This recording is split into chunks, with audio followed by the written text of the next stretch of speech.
हर हर महादेव। जय शिव गुरु। देखिए गुरु भाई लोग, गुरु बहनी लोग, आज के जे कथा बा एगो धोबी और एगो धोबिन के बटे। एगो गांव में देखी एगो धोबी रहता रे और उनकर पत्नी रहता रही धोबी। ओमे धोबी जे रहन वो बहुत बड़ा शिव गुरु के भक्त रहन। वो रोज सुबह उठस और शिव गुरु के रोज पूजा करके कौनो काम करस।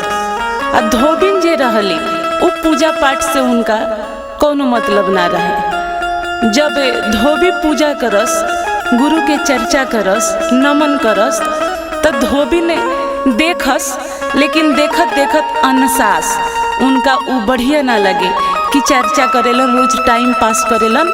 तो देखी एक दिन के बात है कि धोबी आ धोबिन चल जात रहलो कपड़ा धोवे। अब सारा कपड़ा धोबी लदले बाड़े, धोबिन पीछे पीछे बाड़ी और अपन कपड़ा लेके लोग घाटे चल जाता। अब देखी उन्हें से शिव गुरु और मैया पार्वती जी दोनों आदमी भेष बदल के आवत रहे। आ धोबी के धोबिन के दोनों आदमी के देखलक तो वो लोग देखा था कि इतना कपड़ा के मोटा लेके इतना मेहनत करके ये लोग लेके जाता। अब देखी का होता, पार्वती मैया जे बानी उस शिव गुरु से कहते नहीं कि हे महादेव, रउआ ये लोग पे दया थोड़ा करी। देखिए लोग कितना गरीबी में जियता, पूरा गांव भर के कपड़ा धोवत अटे, कितना मेहनत करता। थोड़ा सा दया बस कर दी, ये लोग भी थोड़ा अमीर बन जाओ। अब देखिए शिव गुरु कहते नहीं कि तू जितना जानो तारू उतना जानो। अब अरे हम जे कहते नहीं वो बात सुनो। वो लोग अपन काम करता, वो लोग के काम करे द। फिर पार्वती जी कहतनी कि ना महादेव, एक बार पूछी तो वो लोग के का चाहिए, का समस्या बा। देखिए अब शिव गुरु मन मन में सोचतनी कि एक बार गौरा जी के सुन लेवे के चाहिए। अब शिव गुरु कहतनी कि चलो ठीक बा, चल जाओ। अब मैया पार्वती और शिव गुरु दोनों आदमी धोबी धोबिन के पास आइल बा और शिव गुरु कहतनी कि तू एक चीज हमरा से कुछ मांगा, तहरा का चाहिए। अब देखी धोबिन देखता रही और धोबी बात कहतनी कि हमरा जब जरूरत पड़ी तो हम रउआ से मांग ले। अब वो लोग अपन रास्ता बढ़े लगल। अब मैया पार्वती आ शिव गुरु बस ये अपना रास्ता चले लगने लग। अब शिव गुरु कहतनी कि देखा तू ना जनबू लीला, हम कहत रही ना पूछे के, लेकिन तहरा कहला पर हम पूछ लेनी। वो तो कहत रहे कि जब जरूरत पड़ी तो मांगम। फिर अब ये लोग अपन रास्ता चल दे लग धोबी धोबिन। अब मैया पार्वती शिव गुरु अपना रास्ते चल देने लगन। देखी जात जात जब घाट के नजदीक धोबी धोबिन लोग जाता तो उन्हें से राजा साहब अपना गाड़ी पर सवार होके उन्हें से चल आवत रहन।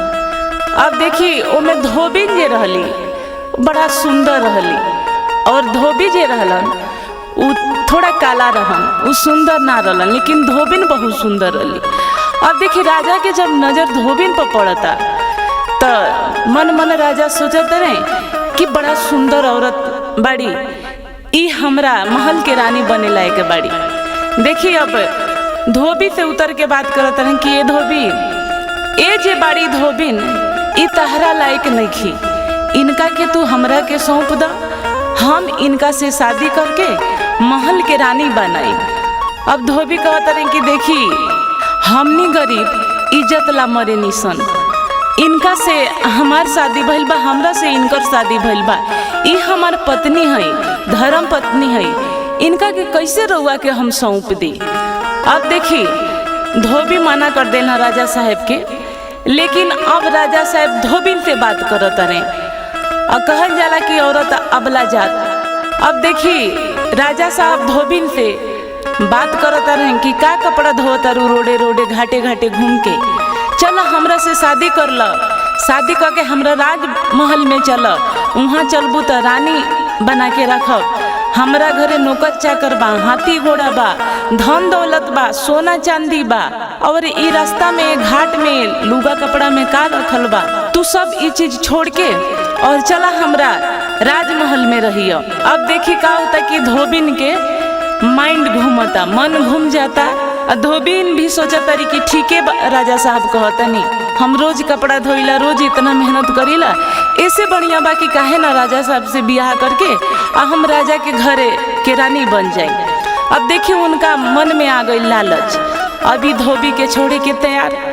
अब देखिए का होता कि राजी हो जाता रही, अब राजा साहब के साथ चल जाता रही। अब ये धोबी रलन मन में बड़ा मने मने दुखी हो गईले, शिव गुरु के याद कैलन और कहलन कि हे शिव गुरु, देखिए हमारे जो धर्म पत्नी रली है वो हमरा के छोड़ के चल गईली, लेकिन रउआ एक बार जे हमरा से मिला रही भेष बदल के, तो हम रउआ के पहचान ले रहनी कि रउआ शिव गुरु हैं। रउआ कहले रही कि हमरा से कुछ मांग का तहरा चाहिए, रउआ से हम कहले रही हमरा जब जरूरत पड़ी तो रउआ से मांग ले। ओ दिन देखी आज आ गइल बा, तो हमरा के रउआ देवे के पड़ी। अब देखी लगले मन में सोचे, दुखी हो गईले, शिव गुरु आइल बनी और शिव गुरु कहतनी कि ओ दिन ना मंगलन, लेकिन इनकर मनोकामना आज हमरा के पूरा करे के चाहिए। अब शिव गुरु कहनी कि देख का चाहिए तहरा, तो धोबी कहलन कि शिव गुरु सुनी एक एगो मांग बरुआ से हमार कि हमार जे पत्नी रलिया हमरा के छोड़ के राजा के घरे चल गई, राज में चल गईली, उनका के रउआ सुअर बना दी। अब देखी शिव गुरु के महिमा से वो बैठ के जात रही गाड़ी में, तब तक वो सुअर बन गईली। अब राजा साहब के गाड़ी जब राज दरबार में पहुंचल बा तो एगो नौकर कहत रहे कि ये राजा साहब रउआ हई चीज का लेके आइल बनी, नाम के राजा और का काम करके आइल बनी। फिर राजा साहब कहतनी कि का भइल बोला। फिर नौकर कहत रहे कि ये राजा साहब रउआ सुअर काहे लेके आइल बनी, पीछे बैठा के लेके आइल बनी। अब राजा साहब क्रोधित हो गइल बनी, कहतनी कि देखा हम सुअर बैठा के नहीं खिलाई, हम जेकरा के बैठा के लाइल बनी वो हमार रानी बनी है, ई राज घराना के राज रानी बनी है। और दोबारा ये बात कहला तो तहार तलवार से गला काट दे। अब देखिए वो चुप हो गईले नौकर। दूसरा नौकर कहतनी कि ये राजा साहब पीछे सुअर बैठा के लाइल बनी। फिर राजा साहब कहतनी कि गर्दन पे हम तलवार चला देम, ऐसे मत बोलो। फिर नौकर कहले कि ए राजा साहब रउआ हमरा के काट जरूर देम, लेकिन एक बार रउआ गाड़ी में तो देखी का लेके आइल बनी। अब राजा साहब उतर के देखा तारे तो वो औरत धोबिन जे बाड़ी, अब देखी वो सुअर हो गई रही। अब राजा साहब देखा तारे कि सुअर, अब लात मार के और सुअर के निकाल देले। अब सुअर अपना भाषा में रोआ तारी, गिड़गिड़ा तारी, चिड़चिड़ा तारी, लेकिन राजा साहब के तो वो सुअर के भाषा समझ आवत नहीं खे। अब देखिए का होता कि वहाँ से निकल के और सूंघ सूंघ के अपना पति के पास, धोबी के पास पहुँचल बड़ी सुअर भेष में पहुँचल बड़ी, गिड़गिड़ा तारी और धोबी के कहा तारी कि एक बार गलती हो गई बा, हमरा के माफ कर दी, ये गलती हम दोबारा ना करब, हम लोभ लालच में आके थोड़ा उलझ गई नहीं हाँ, लेकिन अब हमरा के माफ करी, हम पहले जैसा नहीं रहब। अब देखी धोबी के अब सुअर के बात तो समझ आवत नहीं खे, का कहले बड़ी सुअर के जे भेष में बाड़ी धोबी, धोबी के कुछ बुझात नहीं खे। अब उस सुअर के का जानते रहे कि ये जे धोबिन बाड़ी अब शिव गुरु के याद करतरी, नमन करतरी, प्रणाम करतरी कि हे शिव गुरु हम राउर चर्चा नहीं कैले, राउर नमन नहीं कैले, लेकिन पूजा राउर जब भइल बा, जब नमन भइल बा, जब चर्चा भइल बा, तो हम बैठ के जरूर सुन ले बनी। एक बार हमरा से गलती हो गइल बा, ये गलती के रउआ माफ कर दी, हम अपना पति के साथ रहल चाहतनी।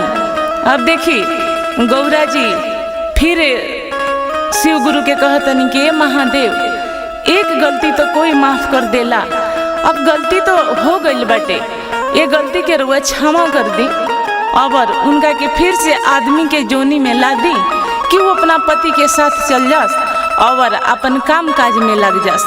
अब देखी गौरा जी जब कहले बनी शिव गुरु कहतनी कि अच्छा ठीक बा। अब शिव गुरु के आशीर्वाद से वो फिर सुअर के जौन रूप में बाड़ी उसे इंसान के आदमी के रूप में आ गई बड़ी और शिव गुरु से भी क्षमा मांगतरी, माफी मांगतरी कि शिव गुरु गलती हो गई बटे, माफ करब। और धोबी के पास भी जाके अपन माफी मांगतारी कि हमरा से गलती हो गई रला, हमरा के रउआ माफ कर दी, ये गलती दोबारा कबो ना होई। थोड़ा लालच लोभ में हम आ गई रहनी है, बाकी अब ये गलती कबो ना करब। अब देखी शिव गुरु भी माफ कर देने, और धोबी भी माफ कैले बड़े, और फिर से वो लोग अपना काम काज पे फिर वही लौटल बाटे कि जे रोज के तरह काम करता कपड़ा लुगा धोवे के, अब उहे काम काज दोनों जने मिल के अपन करता लो। यही से कहल बा कि दूसरा के धन के कभी लालच ना करी, कभी लोभ ना करी।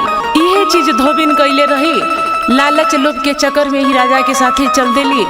देखी कभी लालच कभी लोभ ना करब। और कथा पसंद आइल होई तो कमेंट में हर हर महादेव जरूर लिखब।